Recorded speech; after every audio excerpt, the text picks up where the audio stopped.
Modern social politics is built upon controlling narratives. Old myths are warped and new myths are created whenever a new politic is invoked. Of course, the problem wouldn't be so bad if it were easy to realize the various influences we are subject to. But this all occurs silently.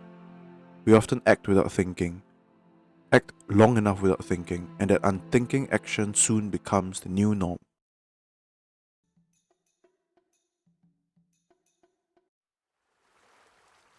Agendas can be good or bad. What matters is upholding the personal responsibility of choice. To choose means to accept the consequences of your choice. But recently, responsibility has been in very short supply.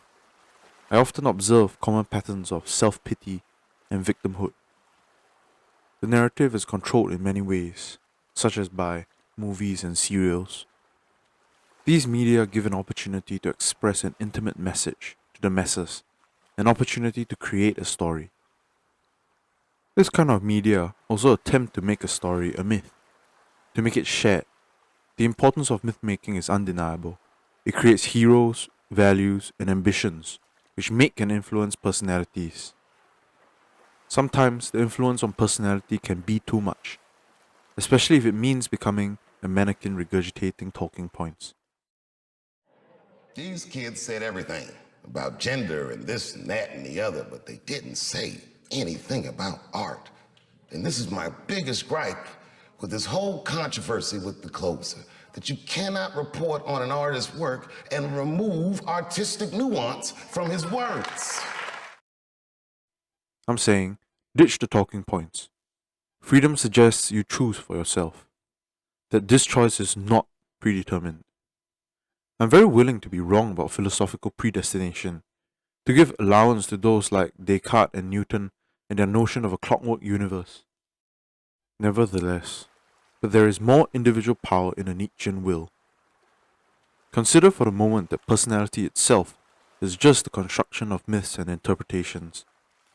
The construct is quite vulnerable to indiscriminate influence, and in the modern fashion, we are all in danger of particularly virulent strains of virus.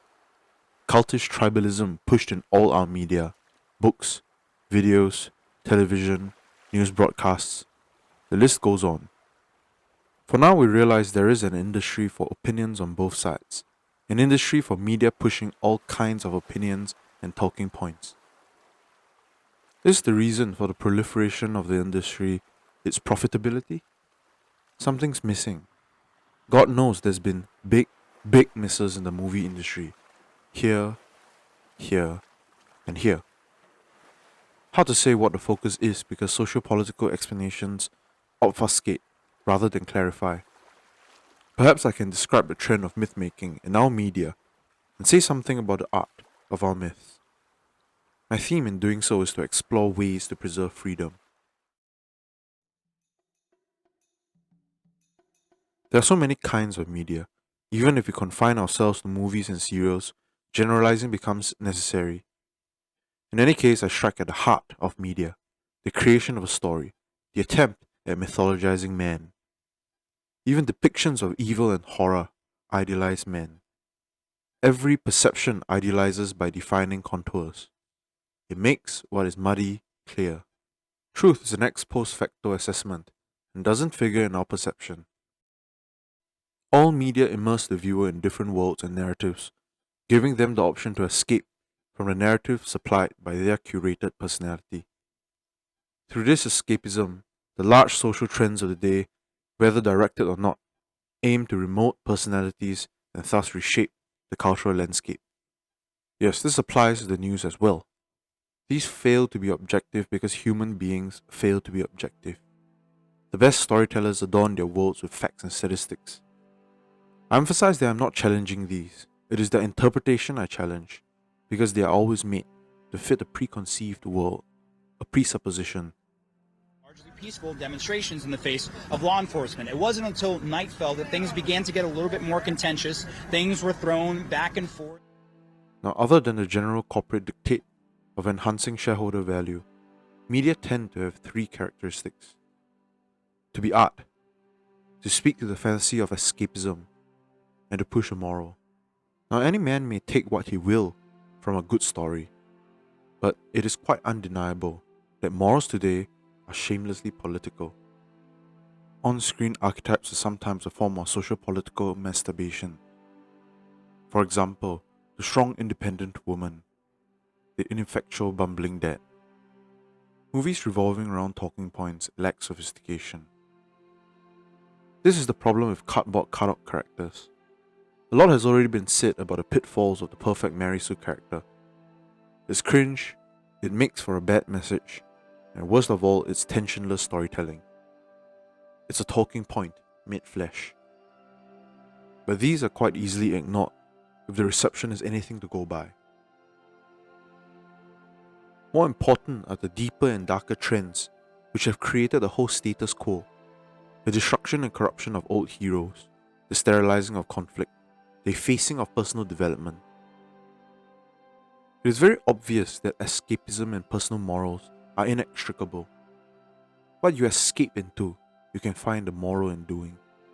And if you have a moral, you can idealize it to the point of finding escape in it. That is the inherent recursiveness of human thinking. The real loser here is art, because the sophistication of the human mind is lost, as the focus shifts to policing party lines and propaganda. The best media, in my opinion, must properly grapple with art. This means grappling with the full extent of the human experience in the sense of going on an individual and free expedition. The best media accepts few boundaries, but these boundaries are not ignored, they are properly questioned.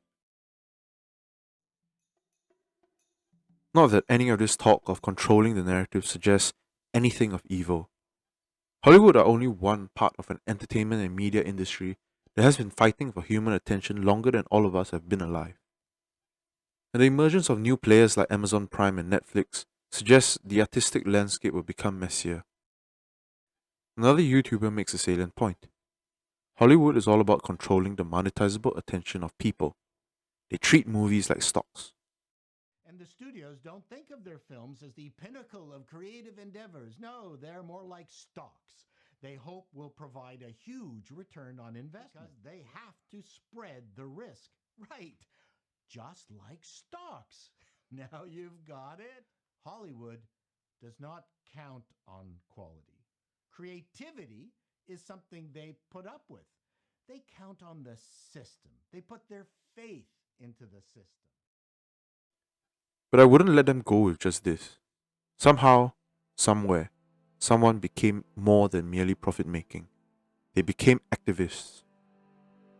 In the medium of myth-making, there are no clean lines, and it is easy to see how network executives might regard themselves not only as corporate leaders, but stewards of the correct moral opinion. It was in their power to do it, so they did it. In the short term, people like to think they can distinguish between fact and fiction. In the long term, fiction becomes fact, patterns played out in an infinitude of ways, enslaving individual goals to an unknown monster. The free market, even in the form Mr. Jordan Peterson idealizes, is not value neutral. We have a decentralized free market economy so that the invisible hand, which is actually a gigantic distributed computational system, calculating adaptation to the transforming horizon of the future, so that the invisible hand, the free choice of product and occupation characterizing billions of people, can guide us as unerringly and selfishly, thank God for that, as possible into the future. And this simply cannot be replaced by the utopian hand-waving of centralist globalist planners. The free market is value driven, and this includes moral valuations. It is driven by larger or smaller amalgamations of resources.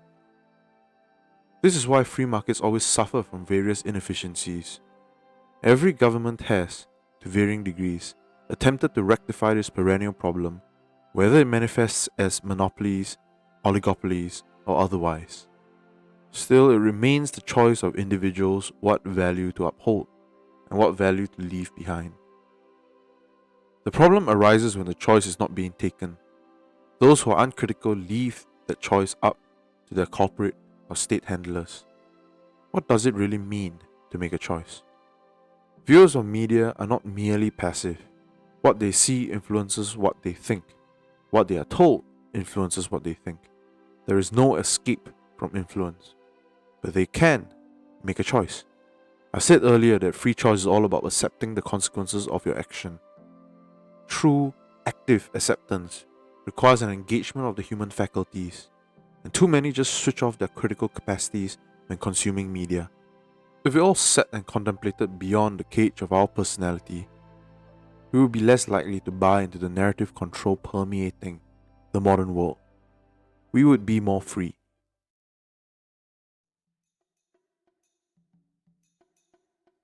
To summarize, media is a muddy mishmash of competing influences, propaganda, economics, and art. It is quintessentially human. I emphasize that free market economics cannot fully account for this, and some activism is to blame. This impacts culture in the long run, for better or for worse.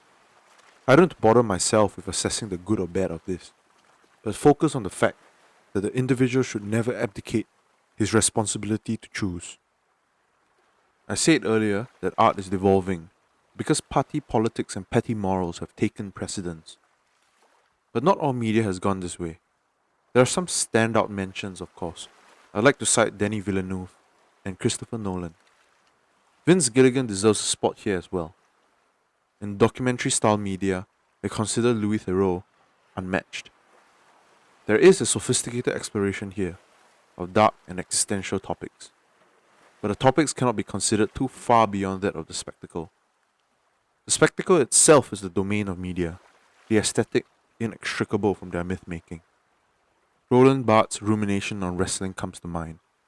Everything shown on screen is a showing, an endowment with absolute clarity.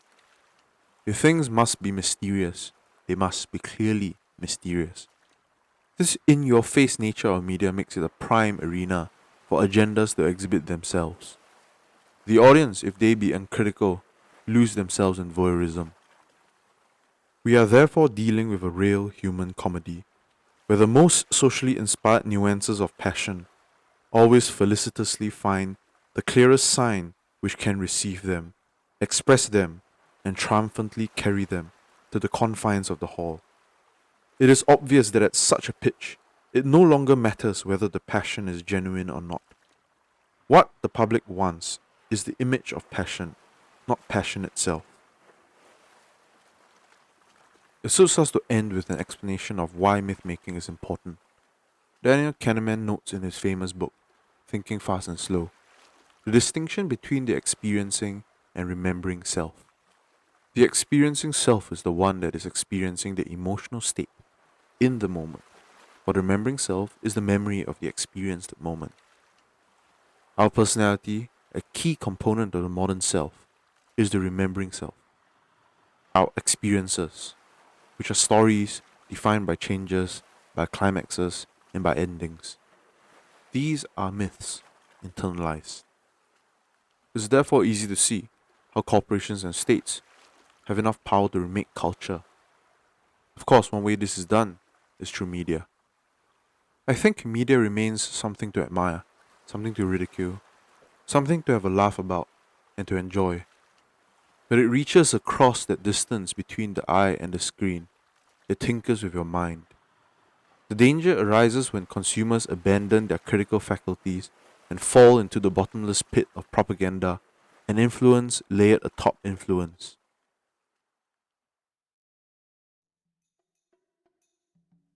I'm not taking the absurd position that there can be absence of influence. No one lives in a vacuum. I stick to the simple view that more complex forms are built on less complex forms, that the greater is reducible to smaller parts. The operative component in this construction or deconstruction is personal agency. Ideas like the DIE of diversity, inclusivity, and equity, or the red pill, or Trumpism, or environmentalism, so on and so forth. These are all just new structures built upon archaic forms, old wine and new wineskins. we can at least realize that any myth is imperfect. It's still easy to see the flaws in the story, the cracks in the narrative. The choice is with the viewer to accept or reject. No one needs to abdicate this choice, even in the muddy mishmash of media content. Whether you make a conscious effort to prefer one over the other, to value one over the other, can be a choice. Applying your mind to the choice is much more than a simple intellectual exercise. It goes to the heart of choice itself.